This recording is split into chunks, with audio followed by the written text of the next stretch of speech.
My talk is titled Fun with Mac Malware Attribution, and I had a lot of fun preparing this talk, so I hope that you will enjoy it as much as I love this topic. So a little bit about me. This is too much text on a slide, I apologize. The short version of this is that I am the Chief Security Analyst at Intego. I've been working, doing security research for about 20 years or so, give or take. And I've been doing it professionally. Well, let's say I started writing about security topics about 10 years ago. And then since then, security has been an aspect of my job in a lot of my previous places that I've worked, and now I get to do it full time, which is awesome. So that's a little bit about me. So let's get to the fun stuff. Who makes Mac malware and why? These are the things we're going to cover. What are some of the challenges in attributing Mac malware to, or any malware to an author, to an individual who created it? And then I'll address the inevitable question of, does this presentation help the bad guys? We'll talk about why attribution matters, and then we'll get into the really good stuff, which is the case studies where we'll talk about specific examples of people who have slipped up and what we're able to find out about them. So first of all, who makes malware and why? What are the motivations that these people have? So historically, there have been, of course, a lot of different reasons why people have created malware. Sometimes they do it out of curiosity, sometimes for their own self-aggrandizement. Recently, I would say the majority of the malware that we see these days has two main motivations. And the first is monetary. For example, malware that attempts to steal money, such as banking trojans or cryptocurrency wallet stealers, or to abuse someone else's computing resources for the attacker's profit, for example, cryptojacking and other things like that. The other motivation that we see a lot is political motivations. Some malware benefits military or intelligence agencies. These may include malware designed for espionage, or in other words, state-sponsored spyware, or for sabotage, things like Stuxnet, things designed to affect nuclear or other facilities or industrial control systems and things like that. So what are some of the challenges? Figuring out who created malware isn't always easy. Some cyber criminals are just better than others at covering their tracks. In some cases, more advanced cyber criminals try to mask or sow doubt about their true identity through something called false flags, where they intentionally plant misinformation into their code or in other places to try to deceive researchers and throw them off the scent. In some cases, they may even put the name of a malware researcher that they're wanting to mess around with in their file. And then, malware developers often reuse code as well, or exploits that are found in other malware. Sometimes they do it for convenience, and sometimes it's part of that false flags thing to make it appear that the new malware is affiliated with an earlier malware campaign. And sometimes it's for both reasons. So will this help the bad guys by giving them tips on what to avoid and that kind of thing? In my opinion, no. Really, the techniques documented in this talk are not brand new. These are, just a few things that we've observed, but there are many, many resources on digital forensics and incident response, as well as open source intelligence that explore these concepts and techniques in much greater depth. However, I do hope that this talk will be helpful to potential malware creators by giving them a wake-up call that if they choose to make malware, they'll probably get caught. So when cybercriminals realize how difficult it is to avoid ever making even one simple mistake that can lead to the discovery of their true identity, which may in some cases lead to their arrest and imprisonment or make it harder for them to establish a good reputation for themselves in their later careers, it becomes a lot less enticing to make and distribute malware. Having said that, doxing is not a good practice. This is where human individuals suspected of being involved in a crime might have highly sensitive information about themselves released publicly, and of course that's not a nice thing to do. So let's get to the good stuff, the part you've been waiting for, the 5 real-world case studies, where we'll talk about real Mac malware and how it has been linked to their creators' true identities. So the first one we'll talk about is Cold Root Rat. Cold Root was a remote access Trojan designed to trick victims into giving full remote administrator privileges to an attacker with built-in capabilities such as keystroke logging and really everything else that you might expect to see in a rat. And Patrick wrote about his research on this topic in early 2018. And one of the things that he wrote about was that he discovered a 27-minute YouTube video that was uploaded a couple of years earlier by the malware developer whose hacker handle was, as displayed throughout the video, Cold Zero. And in the comments on the video, Cold Zero mentioned a website, coldroot.com. So I was writing an article about the Cold Root Rat, and I was curious to learn more about Cold Zero, and so I thought, well, why not check out what has ever existed on coldroot.com? So I went to the Internet Archive Wayback Machine and tried this really basic open source intelligence tactic, if you can even call it that. I just wanted to see what I could learn. And to my surprise, Cold Zero had formerly used the domain as his own personal homepage, complete with his real name, nickname, a photograph of himself, and links to his LinkedIn, YouTube, Google+, and Facebook profiles. And by the way, all of those profiles used his hacker nickname, Cold Zero. So, yeah. So I had a decision to make. Should I share his real name in my article?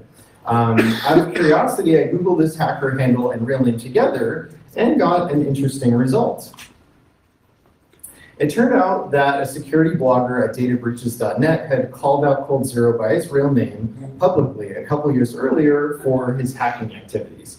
Basically what this guy did was he hacked some forums and, said hacked by Cold Zero, right?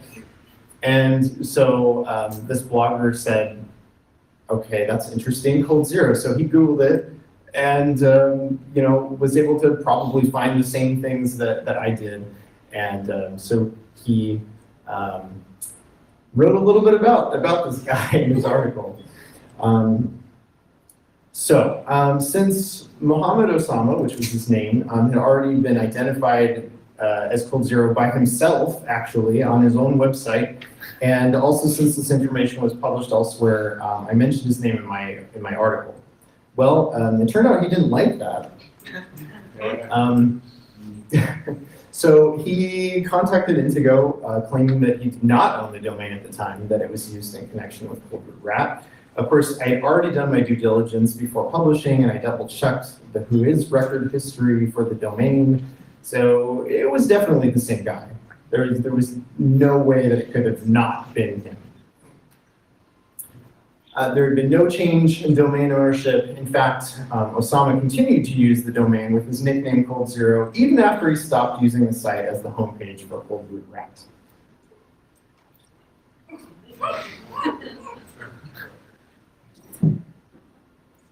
All right, so Osama, by the way, continues to use his Cold Zero identity.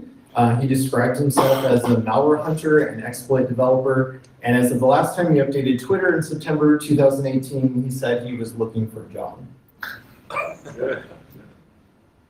All right, so number 2, case study 2, we've got Apple Juice. Operation Apple Juice marked the first time that Lazarus Group, which is a hacking team with ties to North Korea, had targeted Mac OS with its Fall Chill malware. Fall Chill hit Mac OS in the form of a Trojan horse, a cryptocurrency app from a shell company called Celis Limited or Celis LLC. The get info window of the app revealed one name in connection with the malware, John Brooks, with an X. The name also appeared, by the way, in Whois records for the Celus LLC domain name. And as it turns out, Brooks with an X is extremely uncommon and possibly a made-up surname. However, another name surfaced that was a lot more interesting. And that name was Wally. No, actually not that Wally, though. I couldn't resist, I'm sorry. And so as I was looking up some details about the Windows variant of this malware, I looked on VirusTotal, and I noticed something kind of suspicious. So this malware, when it was first uploaded, the date and time, comparing it, it was uploaded the first time 3 hours after the app's creation time. So I thought, okay, I wonder what that could mean. And then within minutes, so basically as soon as the VirusTotal analysis was complete, the file was marked as safe by 2 community members, John Brooks and this other guy, Wally Darwish. So evidently someone involved with the creation of the malware was testing to see whether it would be flagged by any popular antivirus engines before releasing the malware in the wild. And they tried to increase the file's credibility by adding positive reviews, which wasn't really necessary because it wasn't flagged by any antivirus products at the time anyway. But now, I had a new name to research, Wally Darwish, so let's see what we're able to learn about him. Wally Darwish has fairly legitimate-looking LinkedIn and Twitter profiles. I found it interesting that he was a third-degree connection to me on LinkedIn, so that means that evidently I know someone who knows someone who knows him, which sort of lends credence to the possibility that he may actually be a real person. Assuming that he is a real person, it's unclear whether he knew about the connection to Lazarus Group before developing code for the Celus Pro app, or whether he was simply a developer who was unknowingly hired by a threat actor and deceived into making software that would subsequently be exploited and Trojanized. So we don't know.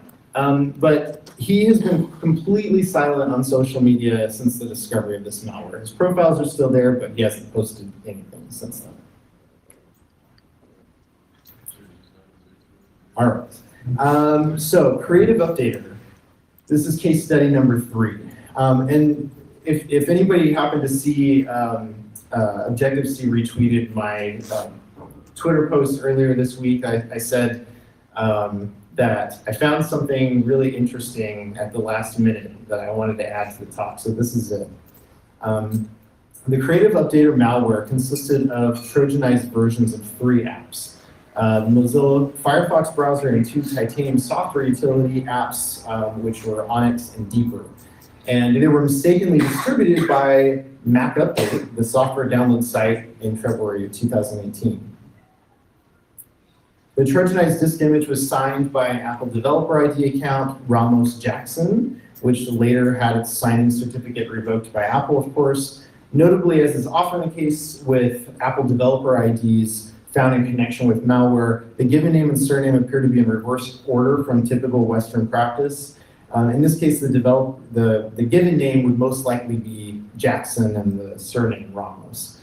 And little additional information has been uncovered about Ramos to date. But another name surfaced a few different places in connection with the malware. One of the lookalike domains through which the malware was distributed had an admin username that contained Tiago Mateus 1985.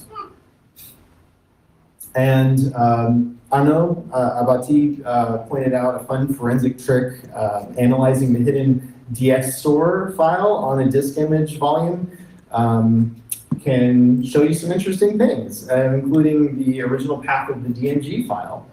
And that trick revealed 2 other variations of the name. So we had Tiago Brandao M and also Tiago Brandao Mateus. So we have like a full name now in one of these usernames.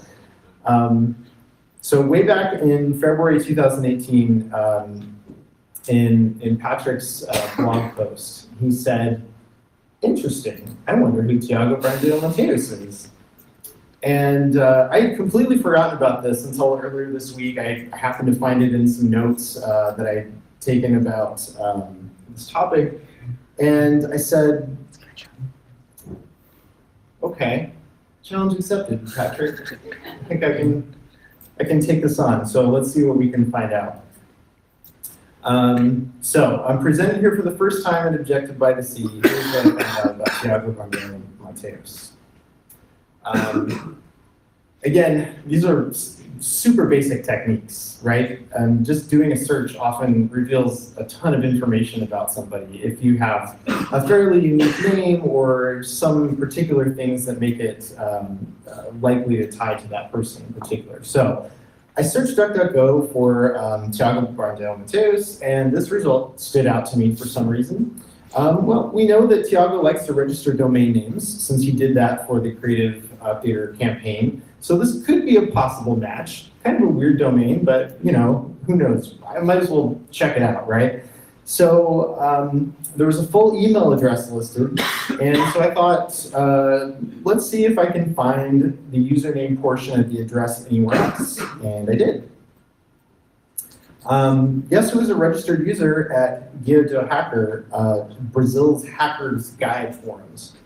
Yep, TIG Designer, which you might have noticed was the first part of that email address, AKA, so we know his real name is Tiago Brandão Mateus. Oh, and look, he was kind enough to apparently share his real birth date on a hacker forum. Yeah. I actually found a surprising amount of personally identifiable information and sensitive information about him. And again, this is all, of course, redacted. But some of the things included his precise home address in Sao Paulo, Brazil. This is what his apartment complex looks like on Google Street View. And a possible landline home telephone number. I haven't tried calling it. I don't know what I would say to him exactly. Tiago apparently owns or is a managing partner of several small business ventures, some of which are registered to his home address. And he has registered dozens of .com, .com.br domain names. And I also encountered a 2014 password dump on Pastebin containing a password that he may have used once, which, by the way, was 6 characters. Yeah. All right. Purits. So case study number 4. Purits is an adware family that does a number of nasty things to infected Macs. And Amit Serper has done a lot of great research into it. I encourage you to check out his white papers about this, and also he has a slide deck from a talk that he gave at RSA conference about this subject as well. So definitely encourage you to check those out if you haven't already. So after he hit a bunch of dead ends with trying to identify Purits' creator, Amit used a terminal command to list the contents of a TGZ archive that was dropped by the malware. And this actually wasn't something that he intended to find out. He says he was just doing this to be lazy because he didn't really want to fire up a VM or turn off his antivirus software. So he just used a command to list the contents of this TGZ file. And the output happened to display the username of the archive's creator. And that username happened to be the real first and last name of the adware developer. So through a Google search for the name, Serper learned that the creator of the malware archive worked for a company called Targeting Edge, who in its LinkedIn description obviously perfectly matches a company that would develop this kind of adware. And Serper revealed in an Intego interview that the developers subsequently started using a user account called Batman after this, because he'd been exposed already once, and so he thought, okay, well, I'll start using a different username when I create archives for this, not for my adware or malware. Okay, so Batman is a malware creator. Interestingly, in January 2017, a different developer who worked at Targeting Edge applied for a job at Cybereason, which is Serper's company, and he boasted, the guy that applied for this job boasted on his CV that his work had been the focus of a Cybereason report. Okay, weird flex. Okay, and the last one is fruit fly. This is case study number 5. And just really quickly, the FBI tracked down a guy named Philip R. Durachinsky, the creator of the fruit fly, aka Kinichin malware, which Durachinsky had been using for 14 years to spy on victims in various parts of the United States. Although not all of the FBI's methodologies for research are known to the public, it is clear that obviously they have a lot more resources than the average malware researcher. Thomas Reed, by the way, has been following this case, and he told me that Durachinsky is still awaiting trial. So, what have we learned? Quite often, malware attribution is not as difficult as one might expect. So here's my parting message to anyone who may be considering creating malware and thinks they can get away with it. And the audio is not working. Okay. That's okay. I will do this instead. Low tech, but it works. Kids, you tried your best and you failed miserably. Lesson is never try.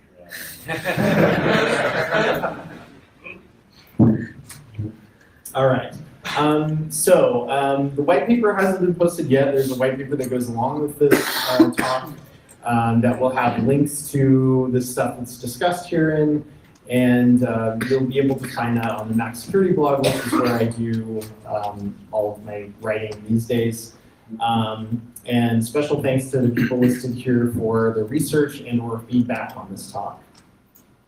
And we've got time left for questions.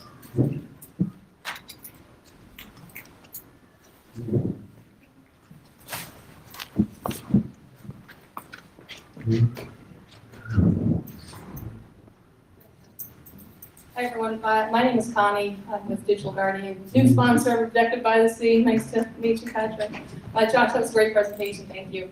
My question is really around just general trends when it comes to malware, targeting Mac OS in particular. We're noticing at Digital Guardian that a lot of Macs are making their way into the enterprise, particularly in, I would say, high value executives, R&D groups, and so on. And we still seem to hear from Apple, and it's certainly perpetuated in security, press, as well as, I think, mainstream press even, how the Mac is like, nobody's attacking the Mac. There's no malware against the Mac. There's no whatever. What are your general ideas or thoughts on, like I said, the trends in general, and how worried should enterprises be that so many of their executives and high-value targets are walking around with Mac devices? Yeah, this is a question that I think comes up a lot.